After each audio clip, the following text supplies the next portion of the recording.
here's the thing, the steps to creating an experience they're simple, but it's not easy. It's not easy because we have to do it consistently with every customer every time, because that consistency builds trust. It takes 12 positive interactions to make up for one negative interaction.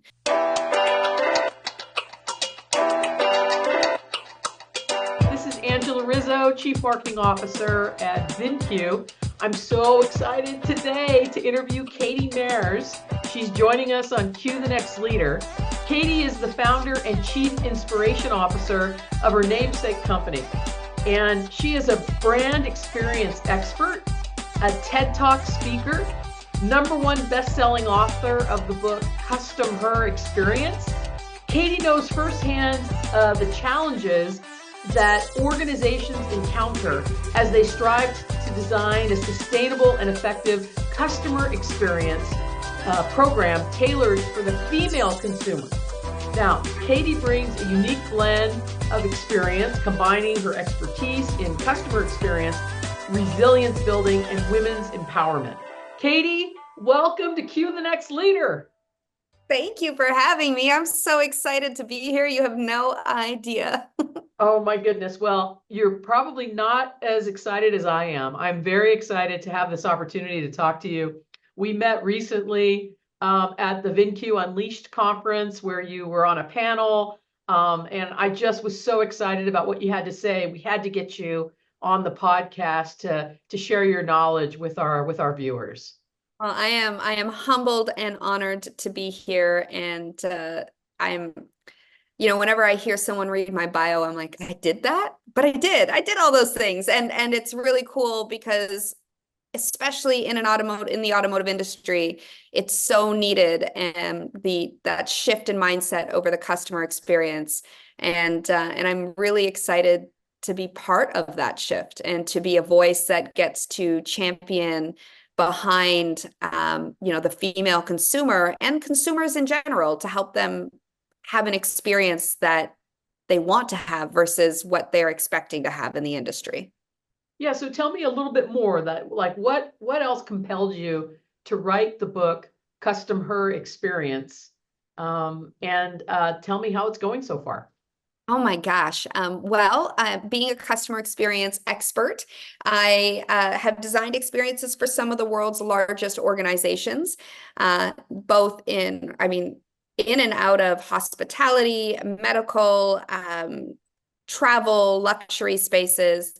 And then I had some really awful car buying experiences. And so that is what brought me to the industry. I couldn't believe, and I've been quoted saying this a gazillion times, but I think it's an incredible analogy, that we get a better experience with a $7 latte purchase than we do with a $70,000 vehicle purchase. And so into the industry I jumped, head first, dove right into that pool, and here we are. And so I wrote the book Custom Her Experience because of those awful experiences, and I couldn't believe the diversity gap or the gender gap that existed, not just in the industry for its internal customers, but also for the person who's spending the money to keep the lights on and the roof over your head and the food on your table. And so I started studying the physiological differences between men and women, and why women buy, and how male-dominated spaces like automotive can tailor that experience for her. It's insane how the message is being received now. So how is it going? It's going amazingly. It's like some light bulbs are finally going off. The awareness is there, and men are leaning into, okay, so tell me more. How can I be better? And it's going fabulously. You mentioned that part of what you focus on is tailoring a company's brand experience to the female consumer. And you mentioned the physiological differences. Can you talk about that a little bit? Yeah, so men and women, we're just physiologically different. Men are from Mars, women are from Venus. It's a true statement. Our brains are they function differently, they're made differently. For example, the limbic brain, which is our emotional memory hub of our brain, in a woman, our limbic system is almost double the size of a man's, so it's wider, deeper, which means we remember more, we feel more greatly. We have this need to feel something when we're shopping versus a man, which is very utilitarian. The hedonic experience is an experience of the senses that shifts our emotion, and that's what a woman wants and needs in an experience, whereas a man, as I mentioned, is very utilitarian, point A to point B, and he is doesn't care about the feeling as much. Another huge physiological difference is how we communicate. So men communicate like they like their experiences, utilitarian. They communicate with logic. It's just black and white. They communicate with only one side of their brain. Where women, we communicate with both sides of our brain, creativity and logic. And we actually have more neural pathways and we have more gray matter attaching logic and creativity. And so that is a big reason why when we communicate, we use more words, more descriptive words. We want the full story. It isn't as black and white. There's lots of gray. And we have these, neurons flying back and forth between the two spheres of our brain at a much rapid pace, a much more rapid pace than a man does when a man only communicates with logic. So, it's interesting to me that you've been working with many industries. Are you relatively new to automotive? So I'm about 7 years in to being in the automotive space. I took a little bit of a hiatus. I actually owned an independent store for a minute and really got to know how to run a store and serve our customers. And then came back into the space just a little over a year ago. And now, I mean, in God's timing, but in perfect timing, it is definitely, I'm running up a huge mountain that people are listening. So it's really great. Look, I really love the idea that you actually had an independent store because there's nothing like actually working in a dealership to really Mhm. have those light bulbs pop. Can you talk a little bit about what you think dealerships should be doing to cater the customer experience to the female buyer? Yeah, well, first of all, we need to stop the road to the sale because the sale, when a man or a woman walks in, they've already made their decision. If you've done your job properly with digital, so whether that's online socially or just on your website or you're using the technology that is out there, if you're doing your job correctly from that touch point of the customer journey, then by the time they walk through your door, they've already sold themselves. So the road to the sale is no longer your typical road to the sale. You don't have to educate them as much as you think you need to, but you do need to make that transition smooth, meaning all the research that they have done should be picked up the moment that they walk through your door, right where they left off. And then your only responsibility at that point is to create a relationship, is to actually create an experience. So it's a new way of thinking for the automotive space. It's really about connecting with your customer, creating trust, loyalty, and relationship with your customer than it is about the technical, transactional road to the sale. We need to move from transaction to interaction. We need to focus on the experience, and the experience is something that actually shifts the way somebody feels. So when you move that now, let's bring in the female consumer. If you need to create an experience and it's affecting their feeling, you think of the woman's limbic brain being double the size of a man's, almost double the size of a man's. So the way she feels is far more greatly impacted through the experience than a man is. A woman will go through and everybody's heard of the terminology retail therapy. Retail therapy is a thing. It's a true, like, physiological, psychological, hormonal thing. Women don't go for retail therapy to go buy something. Women go through retail therapy or on a shopping experience to feel something. And that's why at the end of it, she gets her credit card bill and goes, I spent what? And then half of it goes back because she doesn't realize what she spent. But she falls in love during the journey, the experience. And she actually has the same physiological reactions as falling in love when she's shopping. So release of serotonin, dopamine, and oxytocin. And oxytocin, that's a big one because that's the bonding hormone. So if you're able to create that relationship and evoke that emotion with your female consumer, oxytocin is the hormone you're going after, because when she's bonded with you, when she has that trust, when she has that relationship, she's not going anywhere else. It's too hard to fall in love with someone else. I mean, a lot of times you look just at marriages, right? You stay together because grass isn't always greener, and it's no fun, having to really get to know somebody, right? It's hard work to put yourself out there and be vulnerable again. So we have to start looking at the experience you provide as a relationship, not a transaction. So again, moving from that customer service to customer experience. And for a woman, it's everything. She needs to feel comfortable. She needs to feel trusted, and to trust you. She needs to feel that you care genuinely about her. And the beautiful thing about women is we are the original social media. Like, conversations are the glue that holds us together. So we will talk to our girlfriends, to our families. We're the ones answering the surveys. We're the ones that are going online and giving the reviews. If you want, and then we also influence 3 to 4 generations of generational spending in the world. So if you want to fill your future funnel, you have to make a relationship with her.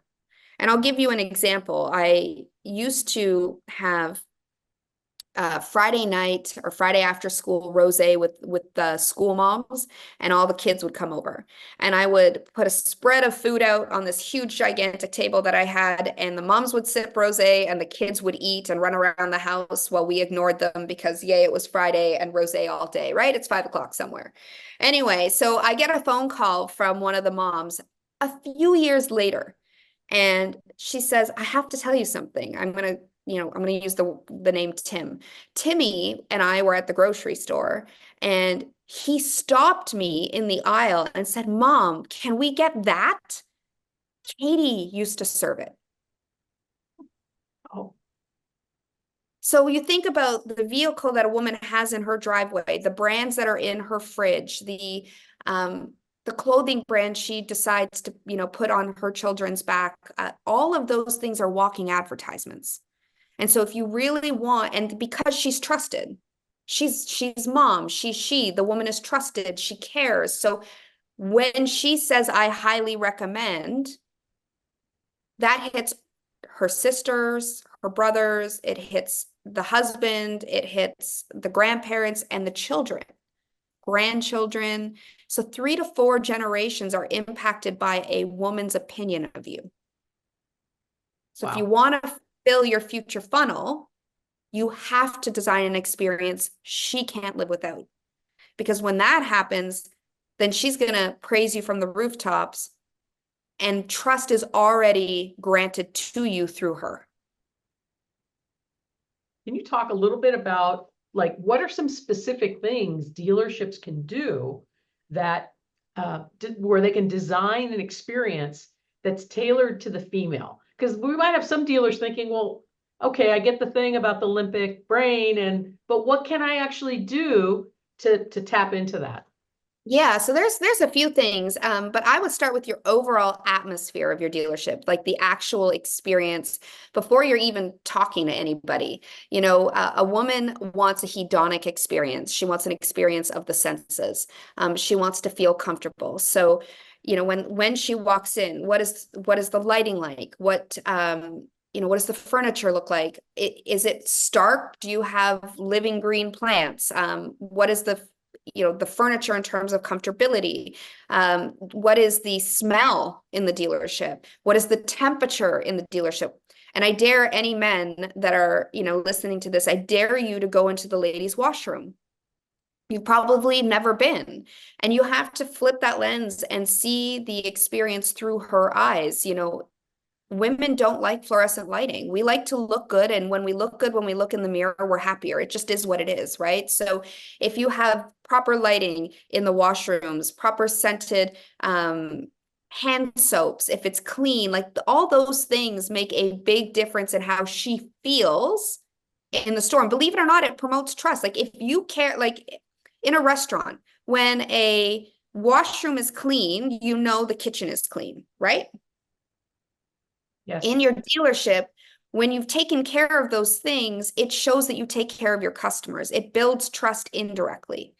The next thing in terms of just the experience with, a face-to-face human is number one, if she comes in with a man, and most women will come in with a man because their experience in the past and they expect to be treated poorly. So they're going to come in. They don't come in on their own. They're scared. They're fearful. So it's another thing you have to remember when they walk through your doors, even though they've made their decision and they're educated, they're fearful of having to navigate a sales associate because it's never any fun.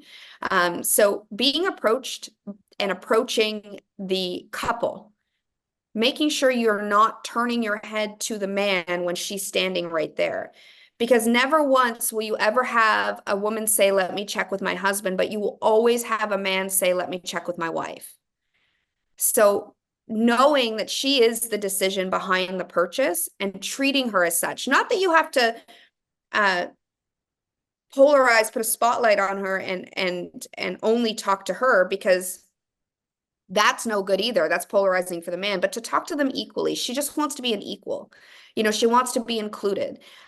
She is going to be more educated about the vehicle she wants than the man will be, because she's going to spend more time researching. So letting her ask the questions and assuring and validating her questions, her concerns, and taking the time to have that conversation. So we go back to the brain, where a woman communicates with creativity and logic. She needs to have more of an in-depth conversation with you than a man that's just like, give me A, B, C, D, cool, that's great, sign on the dotted line, let's go. A woman wants to know what a woman wants to know, and she's going to talk about it. And so if you can assure and validate that and take time in that relationship, that's extremely important.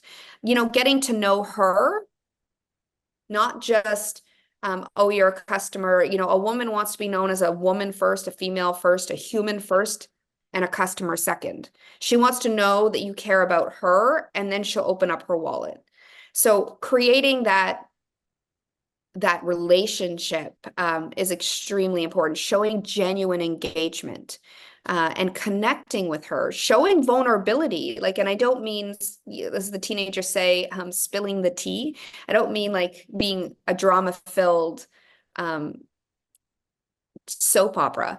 But what I mean is that if you do find something that you connect with her, then being vulnerable is a really great thing, because it says you're human, and she will appreciate that.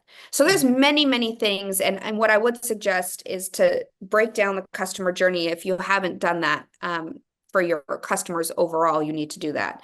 But if you have those touch points, just looking at each touch point from social all the way through to, the sale, and then the in-between visit interaction, because I think we lose a lot of our customers there. The kind of the life of the vehicle, not just like the user experience, the ownership experience, not just the car purchase experience.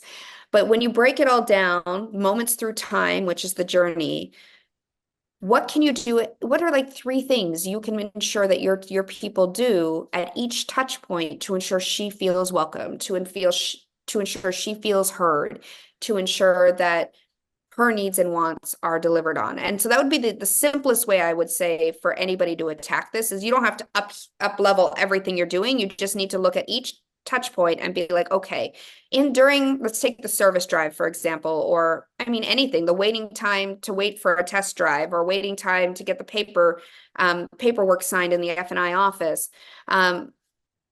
What does the atmosphere look like? How are you keeping her occupied?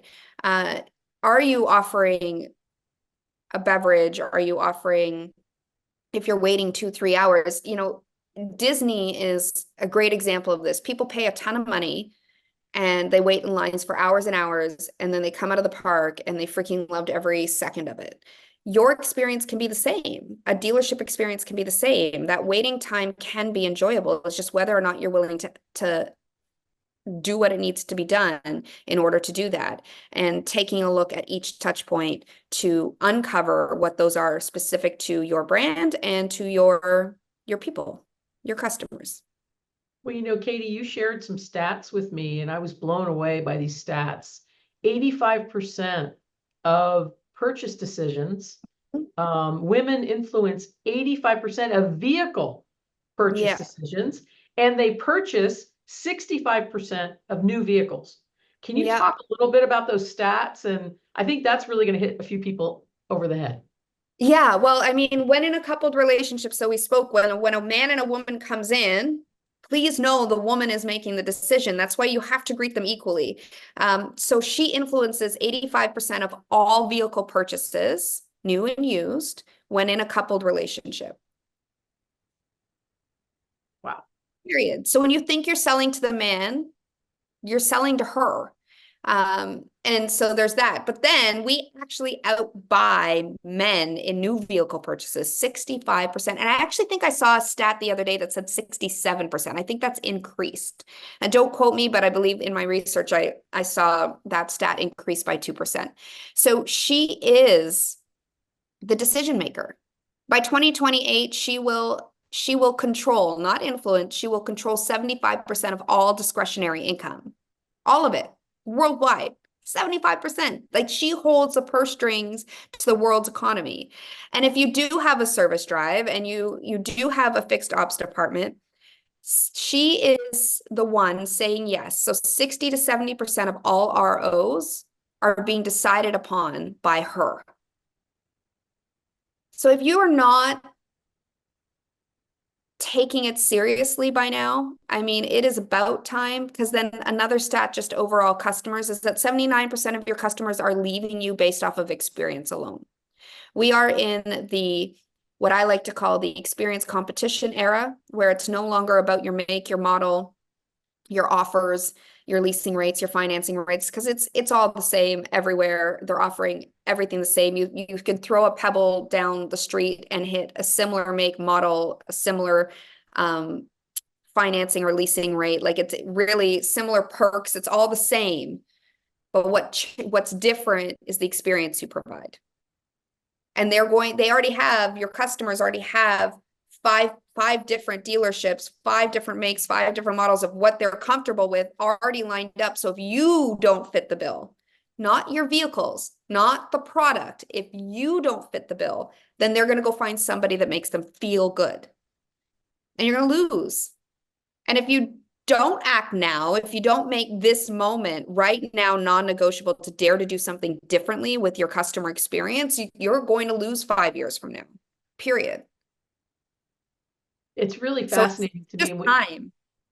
Yeah, it's really fascinating to me, Katie, because when we were at the conference together, you mentioned something that I really want you to drive home in terms of making this point, where you talked about you don't really have to design two experiences, one for the male and one for the female, right? Yeah. Can you say what you said? Because it needs to come Yes. from you.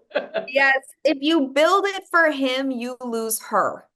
If you cast your experience net wide enough for her and you build that experience for her, you keep him, because he will find the path of least resistance, because he's utilitarian built. He's going to go from point A to point B regardless of what you put in his way, because that is just what a man is.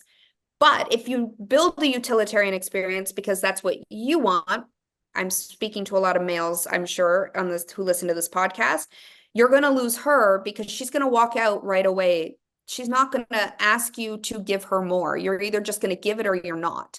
And so, yeah, if you build it for him, you lose her. If you build it for her, you keep both. And I'm going to be real. We said 85% of all vehicle purchases are influenced by a woman within a coupled relationship. A happy wife is a happy life. A happy woman in your life is a happy life, whether it's your daughter, whether it's, your sister, whether it's your mother, or your wife, or any woman in your life. So when you build it for her and she is happy, everything runs smooth.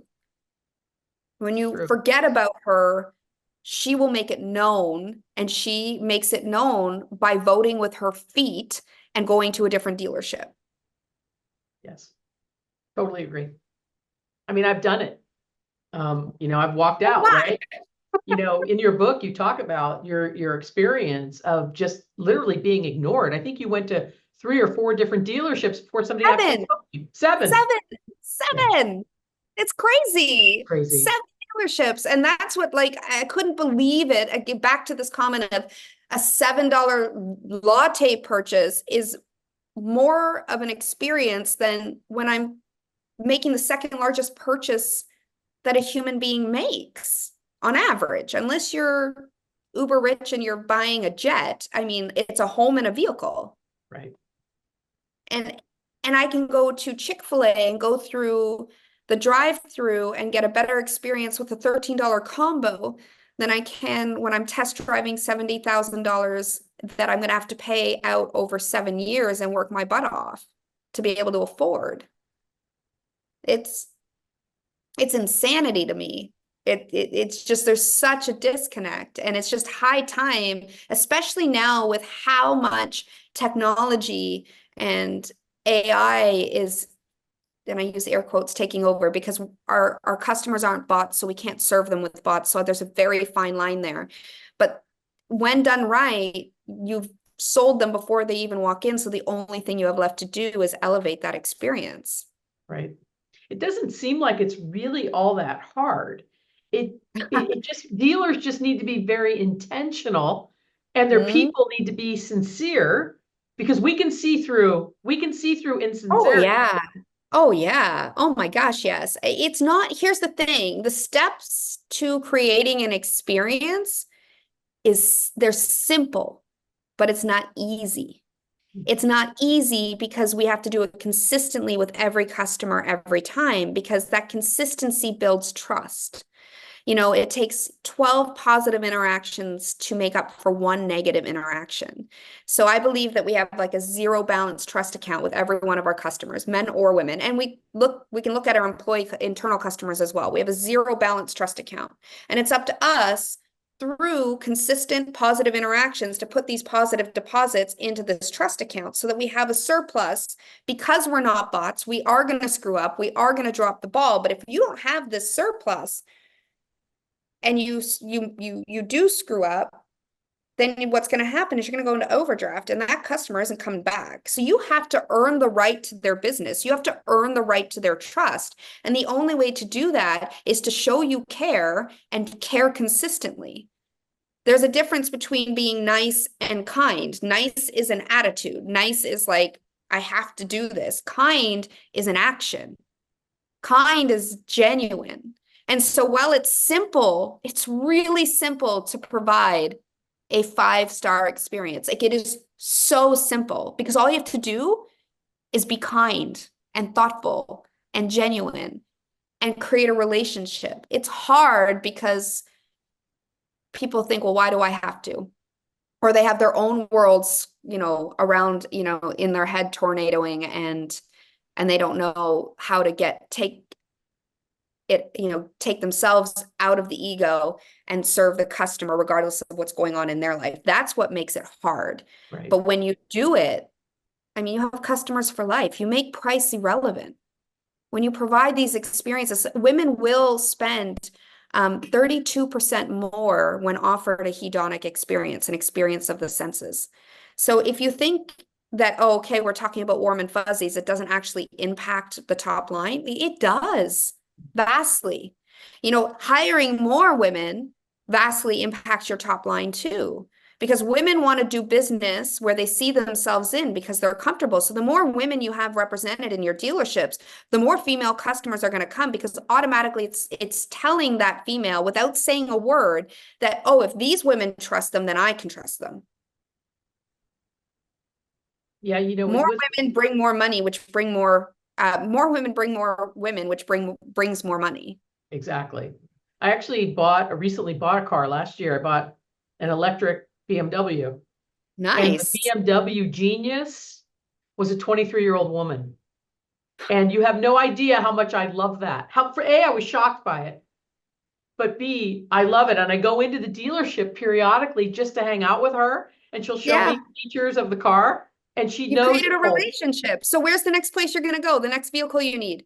same And you same just dealership. right, and you just told everybody about this experience, and I'm sure you've told everybody in your immediate circle, 3 to 4 generations worth of people too, by the way. You Yep. just proved what I said. And Yep. now if they're thinking of buying another vehicle, they're going to be like, "Oh, I should check out XYZ dealership because Angela said that it was amazing." And she, the sales associate, made her feel welcome and she's cool and she has a relationship and she cares. So I know I can trust her. That means I can trust the dealership, which means I can trust the brand.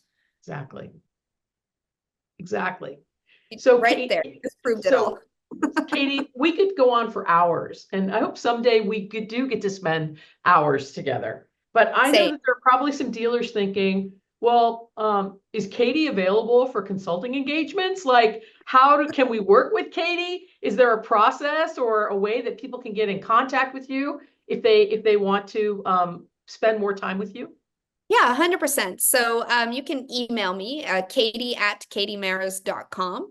Um, if you reach out to Angela, I give her permission to give my phone number out. I won't put it out on here because then I'll get all the calls, but you can I definitely get get it it. from her.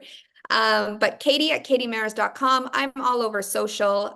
If you really want the content in terms of just strictly business, LinkedIn is where you want to reach me. If you want to get to know me personally, because I'm a super open individual, you can get to know me on Instagram, and I own a nonprofit called Ladies Take Control, so you can check that out too. You can DM me.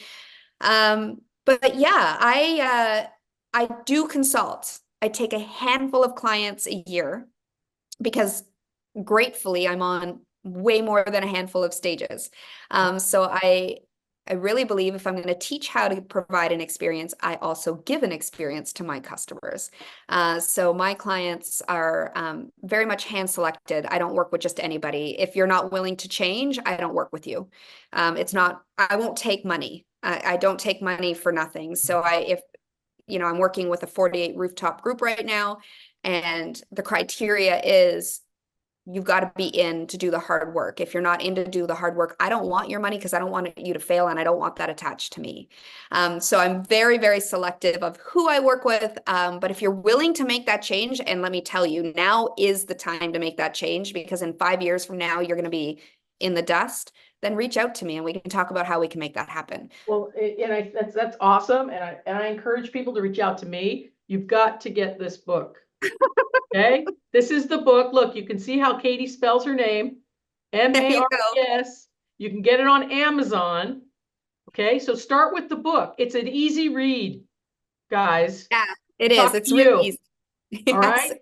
It's an I easy, wrote it with men in mind because I knew that's who my customer was. exactly. So check it out. And if you want to learn more, you can reach out to me or reach out to Katie and we'll get you guys in contact. But Katie, you're not stopping with this one book. You're not stopping with your consulting experience. Tell me about what's happening at NADA. I'm so excited. So I'll be speaking at NADA. I am ridiculously excited. We're going to be speaking about how more women will drive top line revenues. So more women equals more money. We will take a look at your internal customer and how to create an internal customer experience that women want to be a part of so that not only do they drive from the inside out your top line, but also attract more women into your dealership from a consumer standpoint to drive that top line. And we're going to break that all down. And yeah, I have a new book, pre-order copies or like pre-advanced copies are going to be available at NADA. So I'm really excited. Oh, you know what? I'm going to get an extra ticket just to get the book and have you sign it for me. Yes, yes. I'm I all over love it. I it. will send it to you. I love it. All right, Katie. So was there any question that I didn't ask you that you want that I missed, or do you feel like we covered everything? I mean, I think we covered everything. I think the biggest message is whether you are looking at the female consumer or the overall experience, just be looking at the experience. Because I mean, that's going to be the delta. That's the game changer. It's not a nice to have anymore. It's a need to have. And right now is the time, and you've got to make it non-negotiable. Because if you don't, you're going to lose. Like it's plain and simple. The statistics are out there. Customers are wanting it. And if you don't provide it, they will go find it somewhere else. But Katie, thank you so much for being on Cue the Next Leader. This was delightful. And I'm sure the audience loved you as much as I did. So thank you. And I look forward to seeing you soon. Yes.